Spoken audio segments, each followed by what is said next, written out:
pessoal, sejam todos bem-vindos a mais um Café com Celeste.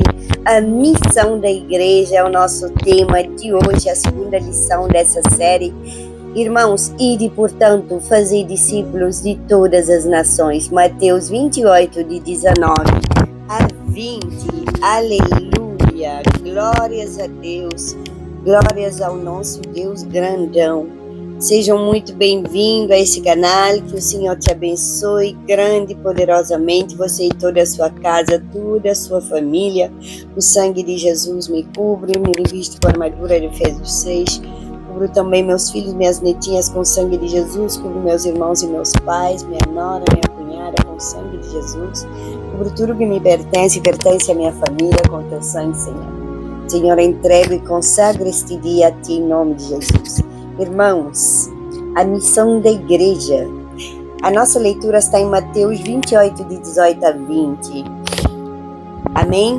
Deixo você pegar a sua Bíblia e vamos estudar juntos o que é a missão da igreja.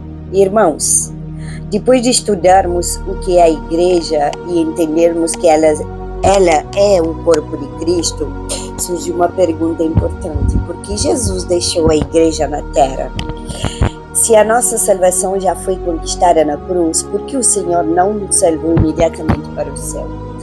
Irmãos, a resposta está na própria palavra de Deus. A igreja permanece neste mundo porque recebeu uma missão. Ela não existe apenas para reunir pessoas em um culto. Ela não existe apenas para cuidar dos seus membros. Ela existe para glorificar a Deus, anunciando Jesus Cristo a todas as pessoas, fazendo discípulos, ensinando a palavra e vivendo como testemunha do Evangelho. Amém? Irmãos, a missão da igreja não foi criada pelos homens, foi dada pelo próprio Senhor Jesus. Vamos juntos ler essa palavra e depois vamos aprender um pouco mais sobre o contexto dessa palavra. Já abriu sua Bíblia em Mateus 28, 18, 20? E, chegando-se Jesus, falou-lhes, dizendo: é-me dado todo o poder no céu e na terra. Portanto, ide, fazei discípulos de todas as nações, batizando-vos em nome do Pai e do Filho e do Espírito Santo, ensinando-os a guardar todas as coisas que eu vos tenho mandado, e eis que eu estou convosco todos os dias até a consumação do mundo. Amém, irmãos? Glória a Deus. Irmãos, olha só. Surge a dúvida de alguns discípulos ao escrever esse evangelho que leva o seu nome. Mateus não se importou em esconder a palavra de fé de alguns dos seus companheiros, o que demonstra, pessoal, a honestidade, sabe? A honestidade dele e o seu zelo por manter a fidelidade da palavra de Deus. Veja, que é sempre assim. Irmãos, uns creiam e outros duvidam. É por isso que há diferença entre os servos de Deus. Alguns são mais bem-sucedidos naquilo que fazem porque têm uma fé mais arrojada e intrépida, ao passo que outros, pessoal, por não terem a mesma determinação e convicção, eles demoram a progredir. A dúvida impede a ação da fé e é essa a principal causa da derrota de muitas pessoas. Irmãos, o texto de Mateus 28, 18, 20 registra as últimas instruções de Jesus aos seus discípulos antes da sua ascensão. Depois de vencer a morte, Jesus declara que toda a autoridade lhe foi dada no céu e na terra. E em seguida entrega à igreja aquilo que conhecemos como a grande comissão. Essas palavras não foram redigidas apenas aos 11 discípulos que estavam presentes. Elas alcançam toda a igreja e todas as épocas. Pessoal, enquanto Jesus não voltar, essa continua sendo a principal missão do povo de Deus. Como sempre, tenho 5 lições baseadas nessa palavra para que você possa entender um pouco melhor. Lição número 1, toda autoridade pertence a Jesus. Isso nós sabemos. Mateus 28:18, Jesus aproximando-se falou-lhes, dizendo, toda autoridade me foi dada no céu e na terra. Aqui não tem dúvida. Antes de enviar os discípulos, Jesus afirma que possui toda autoridade. Isso significa que a missão da igreja não depende do ser humano. Ele é realizada debaixo da autoridade do Rei dos Reis.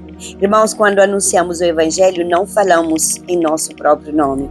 Falamos em nome daquele que governa todas as coisas. E a aplicação que devemos e podemos anunciar nossas opiniões, mas a palavra de Cristo, porque é Ele quem possui toda a autoridade. Amém, irmãos? Vamos para a lição número 2. Antes da lição número 2, queria te dizer, medita em 1 Coríntios 12:7. Irmãos, nenhum filho de Deus foi chamado para viver sem servir. O Espírito Santo, ele distribui dons conforme a sua vontade, para que todos nós possamos participar da edificação da igreja. Amém? E também medita em Romanos 12:6, que confirma essa palavra. Lição número 2, os dons têm a finalidade de edificar a igreja. Efésios 4:11-12, medita. Os dons não existem para promover fama, reconhecimento ou superioridade. Seu propósito é fortalecer o corpo de Cristo e preparar os santos para a obra do ministério. Lição número 3, tem diversidade de dons, mas um só Espírito. 1 Coríntios 12:4-6. Deus distribui dons diferentes e nem todos têm a mesma função, mas todos são igualmente importantes para o funcionamento saudável da igreja. Lição número 4. O amor é maior do que qualquer dom, gente. 1 Coríntios 13, de 1-3. Leia essa palavra. Uma pessoa que possui muitos dons e ainda assim falhar no principal, sem amor, o exercício dos dons perde seu verdadeiro valor diante de Deus. Irmãos, o amor é essencial. E antes da 5ª lição, peço que inscreva-se no canal, compartilhe esse vídeo mais uma vez com pelo menos 10 pessoas da sua rede, do seu grupo de WhatsApp ou da sua família.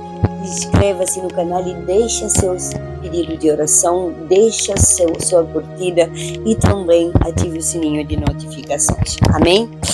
5ª lição, nós devemos usar nossos dons com humildade e fidelidade. 1 Pedro 4:10-11.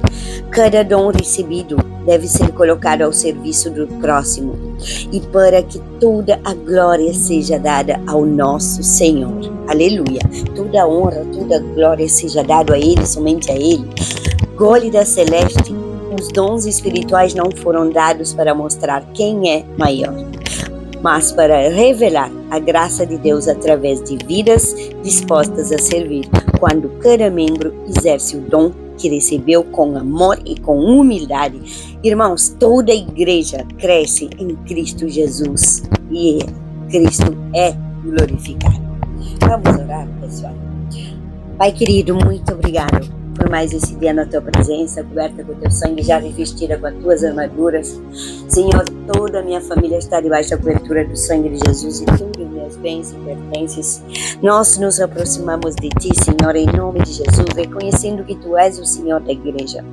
A tua palavra declara em Colossenses 1:8, Ele é a cabeça do corpo da igreja.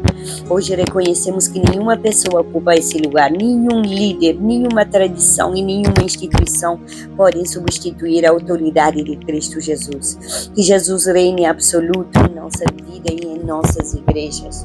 Senhor, obrigado porque Um dia nos chamaste das trevas para a tua maravilhosa luz. Como diz o 1 Pedro 2,9, vós sois geração eleita, sacerdócio real, nação santa, povo de propriedade exclusiva de Deus. Obrigado porque não somos apenas frequentadores de uma igreja, mas fomos feitos membros de corpo de Cristo pelo teu Espírito. Pai querido, nos perdoa quando tratamos a igreja com indiferença, perdoa-nos quando julgamos nossos irmãos com dureza, perdoa-nos quando permitimos que o orgulho, divisão, inveja ou falta de perdão enfraqueçam a comunhão que o Senhor deseja entre os seus filhos. Pai querido, também nos ensina a amar a igreja como Cristo nos amou. A tua palavra diz em Efésios 5:25 que Cristo amou a igreja e assim mesmo se assentou por ela. Dai-nos esse amor, que nunca sejamos instrumentos de divisão, mas de reconciliação e paz. Pai, intercedemos pelos pastores, missionários, evangelistas, presbíteros, diáconos, líderes e todos aqueles que servem a tua obra. Guarda-os na verdade e na tua palavra. Senhor, dá-lhes sabedoria, discernimento e humildade, que nós possamos permanecer fiéis ao Evangelho e não cedamos às pressões deste mundo, Pai. Pai querido, oramos também por todos os irmãos perseguidos por causa do nome de Jesus. Sustenta aqueles que anunciam o Evangelho em lugares onde há sofrimento, oposição e perigo. Que o Senhor lhes dê coragem para permanecerem firmes até o fim.